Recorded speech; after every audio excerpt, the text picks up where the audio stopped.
As a young girl growing up in Syria, I witnessed anti-Semitism and experienced it firsthand.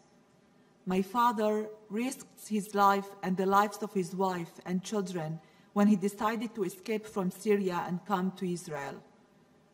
Without the brave actions of my father, I would not be standing here in front of you today. At that time, the Jews of Syria believed that the only safe place in the world for Jews was in Israel. I believe, thanks to the education and values I got in Israel, that the world must be safe for people of all religions, Jews, Muslims, and Christians all over the world. The topic we are here to discuss today is the rise of global genocidal anti-Semitism. This is not an academic discussion of dark times from our history. Unfortunately, the issue we confront here today is as acute and relevant as ever. When the chant, "Death to Jews," can be heard on the streets of Paris, when synagogues in Europe must be protected by armed guards, when vile anti-Semitic images can be found in the Palestinian press and in newspapers throughout the Arab world, we must stand up and pay attention.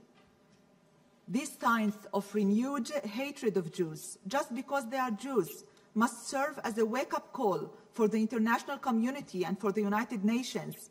Anti-Semitism is not a relic from the past, but an ever-present reality for Jews in many places. When Israel is condemned as an illegitimate state, when the Jewish state is denounced as racist for being Jewish, when the only democracy in the Middle East faces accusations not leveled at the world's worst dictators, a clear line has been crossed.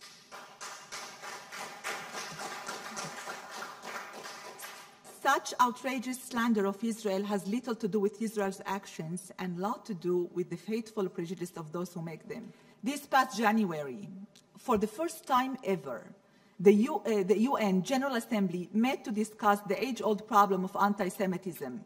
This important step for the world was made possible by our determined effort and by the steadfast support of our partners. In a joint statement, nations declared with one voice that the United Nations must step forward and play a pivotal role in combating anti-Semitism as well as intolerance, discrimination, and violence based on religion or belief. Yet, the work we began in the historic gathering is still unfinished.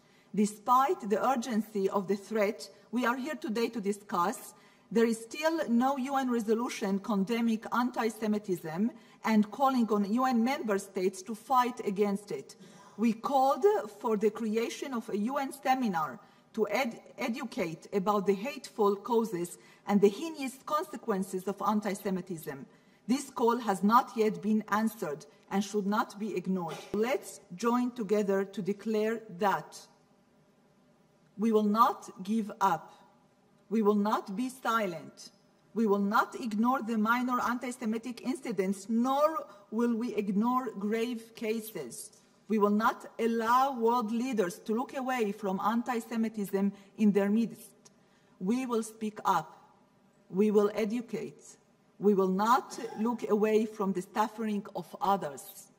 And at the end, we will win. Thank you, ladies and gentlemen.